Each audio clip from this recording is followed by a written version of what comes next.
Hello, classmates and professor. This is my fourth reading response, and I'm gonna be going through each one of different aspects for that we have for this different reading response. Okay, so for the first one, what it says following the model for cultural learning presented in Moran 2001 from pages 125 to 128. Which assumptions do you consider as the most challenging and the most beneficial for learners? Okay, the first one that I consider, this one is actually very interesting in the sense that I consider can be both very beneficial, but it can also be very harmful or hindering. How? Okay, the first one is cultural learning can be a conscious, purposeful process. Okay, how can it be, how can it hinder or how can it actually help or be beneficial?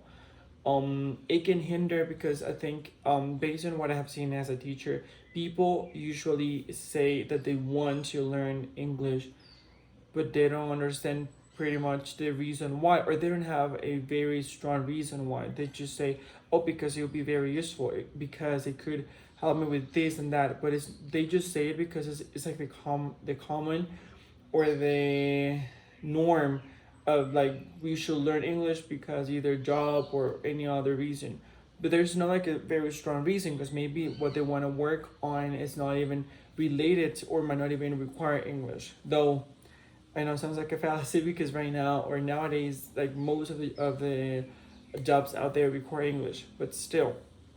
So because of it, I think it can be very harmful or it can hinder the learning process because there's not a defined and set motivation that could actually help. However, if once we learn or once we already know what is the specific reason and if it is strong enough, we could actually take it further and learn. For example, something that I've done with this is that sometimes when my students are not really sure about the learning process or something, I tell them or give them the a little bit of insights into how was my learning process because I learned or I started learning English when I was already old. In my case, it was not like most of the people that I know that they started when they were in kindergarten or even before kindergarten. I started until I got to university, which means that I was almost 18 by the time that I started learning. And still, I worked really hard to try to get a what I would consider a good English level. So I usually tell them this, and it has helped because it has motivated them. Because most of my students, this is from the non-credit courses department, either from MUNA or from Tech, um, that actually have they struggle with it because I think age is such a major determiner of learning a language or being proficient in a language. The other one that I would consider is actually very beneficial or could actually hinder. Um, and it says learner characteristics affect cultural learning. And there's actually a quote that I want to use. There is an author mentioned in the reading that is called Kim. She published an article in 1998 where she says, predisposition or mental, emotional, and motivational readiness to deal with the new cultural environment. Sometimes we understand or we understand not we know that we want to learn a language but we're not really sure that or we're not aware of everything that is entitled or everything that is part of that specific culture. So what do I mean? We think when we're not familiar with the process of learning a language that is just learning a few words, a few verbs, and that's it. But we know it's not true. If we really want to go beyond and then just speaking the language, we need to understand the culture, understand how they work, understand how they act, why they act that way. Doesn't mean that we need to accept it or share it, but to understand it. And sometimes if they're not ready for that, there could be a barrier that could actually hinder the whole process. However, quite the opposite when they are familiar with it or when they already feel close to that specific to the target culture, then that's going to help the process because then they're going to be motivated to keep on learning or to take their learning process beyond. Um, that is actually going to take me to the third aspect, which is actually number as number 6. The relationship between the learner's culture and the target culture affects cultural learning. 100%. I have seen cases where the person hates the U.S. or hates England and they think that if they learn English, they're gonna become like them, and that's where I stopped them and I said like, no, let me stop you right there. Learning the language and understanding how the culture acts doesn't mean that you need to be this way. You can learn it, understand how it is, and then like move away from that specific one. Besides, English is spoken throughout the world, and there's so many other countries that speak English that are not related to the US or England, which are the major examples that people look up when they are learning a language. And there is this one that says the instructional context affects cultural learning. I completely agree with that, because I mean it depends also on the program. How much are you related to it?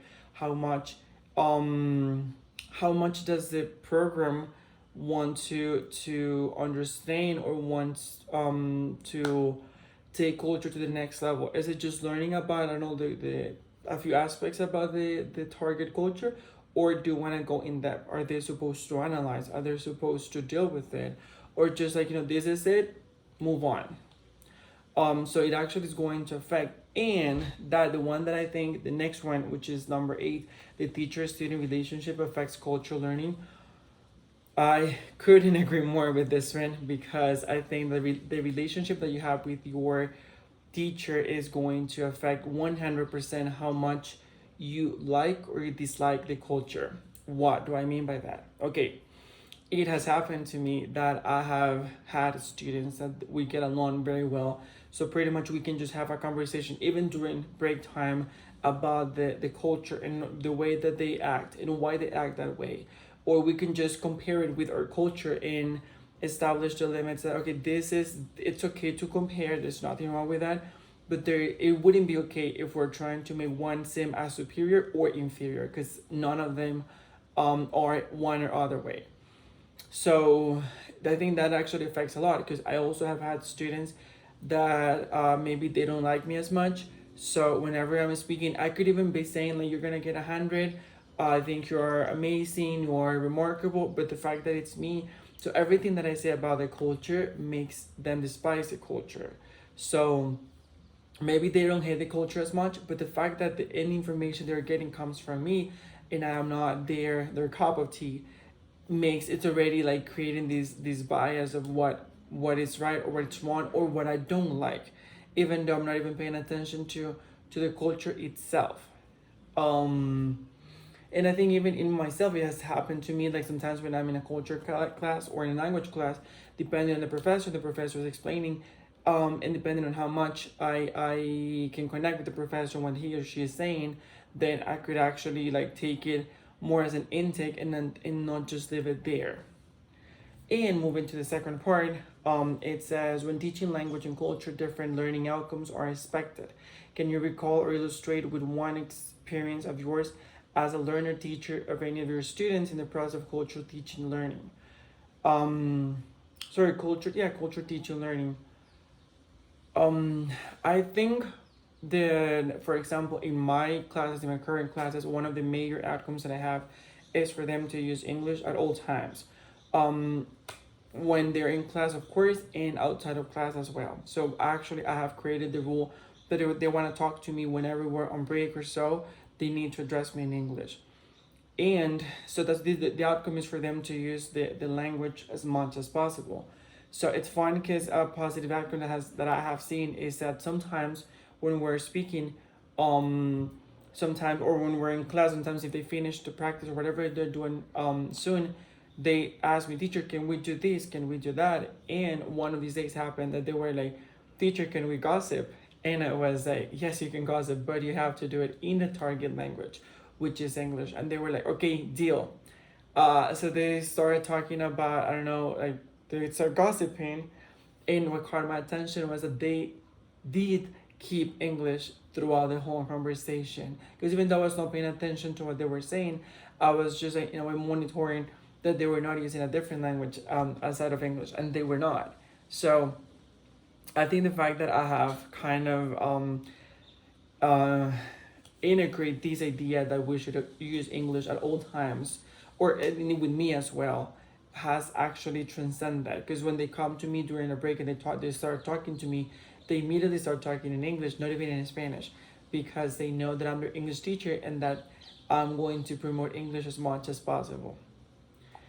And the last one says, reflect on two aspects. How can outcomes might hinder the cultural learning process if mediation is not carried out effectively? And how can outcomes might ease the cultural learning process if mediation is performed accurately? Okay, in the first one, how can um, how can outcomes might hinder the cultural process if mediation is not carried out? I think that could happen. For example, if we give them on a specific topic, and they start learning about this, and they create this idea of this understanding on how it works or how it is, and maybe it's not that way. So they go out and they have this idea that this specific culture interacts or deals with this issue this way. But if they don't look beyond that, and why is it that they look this way, or what is before that, and maybe that before aspect was the one that influenced this sort of reaction from this specific culture. So that's why we need to have the mediation there, because as a teacher we need to let them work and do their own stuff, but we should also be aware that they are following the right path, that they're not creating these false ideas of what a culture is, or what the target culture actually does or performs in one specific way. As we have seen, sometimes there could be the idea that the US or the UK culture it's superior because of different aspects. So that's where the teacher needs to step in and say, no, it's not superior. Yes, they do speak the language, they do have beautiful aspects, but so do we. Look at this, look at that. So having this could actually create might erase this hindering or this possible hindering that could be taking place. And the other way around, how can it ease the cultural learning process? As I said, learning a language entitles learning about the culture as well, but not because one is superior or inferior, but because they're culture. So the idea is just to have a conversation. So the way that I picture it and the way that I try to do it in a way is having some sort of not physically like place it like that, but you have like sort of a round table. So whenever we're talking about culture, we analyze different aspects. Okay, it said what aspect of the culture are we going to get into? For example, is it going to be greeting? Is it going to be the way that they timing, punctuality? What is it going to be, and why it works that way? And just compare it with ours.